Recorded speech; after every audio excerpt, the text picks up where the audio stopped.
ایک بات بہت واضح ہے، علماء اکرام، مشائقین اعظام اور مسلم دینی ملی جماعتوں کا متفقہ فیصلہ ہے کہ مسجد کے معاملے میں کوئی کمپرومائز نہیں ہو سکتا۔ مساجد وہیں تعمیر ہونی چاہیے، اس سے ہٹ کر کوئی بات ہم سمجھیے کہ نہیں سنیں گے۔ اب جو نقشہ آج آیا ہے، جو سمجھیے کہ ہمارے پاس بہرحال ہمارے ایک سورسز سے ہم نے سمجھیے چیف سیکرٹری کے دفتر سے یہ نقشہ ہمارے پاس پہنچا ہے، جس کا سمجھیے کہ 3D VD بھی موجود ہے ہمارے پاس۔ اس میں جو بات بتلائی جا رہی ہے وہ بات کلیئر ہے کہ مسجد اس مقام پر نہیں ہے۔ سیکریٹریٹ ٹوٹل 18 ایکڑ پر تعمیر ہو رہا ہے، جو آپریٹیو سمجھے کہ حصہ ہوگا سیکریٹریٹ کا، جو آفیسز ہوں گے وہ 18 ایکڑ پر تعمیر ہو رہے ہیں۔ مسجد، petrol bunk, shopping complex, fire station 1.25 ایکڑ پر تعمیر ہو رہا ہے، قریب 2 ایکڑ پر، 1.73 ایکڑ پر۔ مسجد، پیٹرول بنک، شاپنگ کمپلیکس اور سمجھیے فائر اسٹیشن، یہ حصے میں مسجد کی جگہ دی گئی۔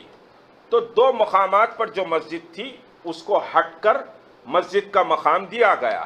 سڑک کے اوپر جو مین حصہ ہے، جو RBI سے آپ سمجھیے کہ جاتے ہیں ٹینک بنڈ کی طرف، جو لیفٹ ہینڈ پر سیکریٹریٹ ہے، وہاں پر مندر تعمیر ہو رہی ہے اور فوڈ کورٹس وغیرہ، بس سٹینڈ وغیرہ وہاں تعمیر ہو رہا ہے۔ مندر مین روڈ پر تعمیر ہو رہی ہے۔ مسجد سیکریٹریٹ کے پیچھے یعنی مین کمپاؤنڈ کو جو حصہ لگتا ہے وہ سمجھیے کہ وہاں مسجد تعمیر ہو رہی ہے۔ اب مجھے سمجھیے کہ آپ یہ بتائیں، عالی شان سیکریٹریٹ بن رہا ہے، اس پر بحث نہیں کرنا چاہوں گا۔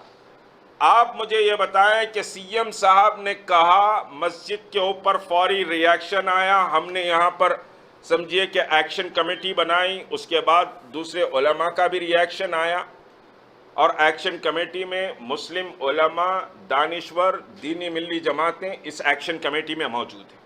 ایکشن کمیٹی مسجدوں کی بازیابی کے لیے جدوجہد کر رہی ہے، اور ریاست تلنگانہ میں ایکشن کمیٹی کے بند اور یوم سیاہ اور خصوصی دعا پر الحمدللہ بہت اچھا ریسپانس سمجھیے ایکشن کمیٹی کو ہم کو ملا۔ اور اس کے بعد ایکشن کمیٹی یہاں پر جو اعلان کری، اس کے بعد CM صاحب کا ٹویٹ آیا، CM صاحب کے ٹویٹ کے ساتھ ہی ویلکم ٹویٹ بھی آیا۔ تو اب خدا را مجھے بتائیں کہ ہم کیسے استقبال کریں CM صاحب کے بیان کا کہ مسجدیں اس مقام پر نہیں ہیں۔ علماء و مفتیان اکرام نے یہ فیصلہ دیا شریعت کی روح سے کہ ایک بار مسجد بن جاتی ہے تو قیامت تک کے لیے وہ مقام پر مسجد رہتی ہے، مسجد تبدیل نہیں ہوگی، مسجد کی جگہ منتقل نہیں ہو سکتی۔ اب ریاست حیدرآباد میں 2 مساجد یہ شہید ہوئی، امبر پیٹ کی مسجد فلائی اوور کے نام پر 1 شہید ہوئی، 3 مساجد ریاست حیدرآباد میں شہید ہوئے اور 1 عاشور خانہ، پھر اس کے ساتھ نارائن پیٹ کا 1 عاشور خانہ جو برسا برس سے سمجھیے کہ اس کی تاریخ محولی بادشاہ سے تاریخ ہے اس عاشور خانے کی، اور کھمم کی 1 مسجد کو فارسٹ ڈپارٹمنٹ نے آ کر سمجھے شہید کیا۔ ہوم منسٹر صاحب نے کہا، میں ان تفصیلات میں نہیں جاؤں گا۔ تو 4 مساجد، 2 عاشور خانے اس TRS حکومت نے سمجھیے کہ صاحب منہدم کر دیے، جو ہمارے لیے ناقابل قبول ہے۔ مسجدیں اسی مقام پر تعمیر ہونی چاہیے۔ ٹھیک ہے، یہ پینڈیمک چل رہا ہے، کرونا چل رہا ہے، ہم سمجھیے کہ بہرحال جو احکامات ہیں اس کی ہم پاسداری کر رہے ہیں، لیکن مساجد کا مسئلہ آئے گا تو عوامی احتجاج سے بھی ہم گریز نہیں کریں گے۔ ہم خاموش نہیں بیٹھیں گے اس وقت تک جب تک کہ مساجد وہاں تعمیر نہ ہو جائیں، نمبر 1۔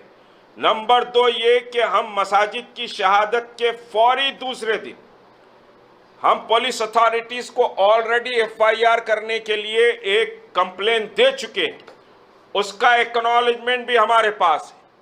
ہم اور جو مساجد شہید کیے گئے ہیں 1991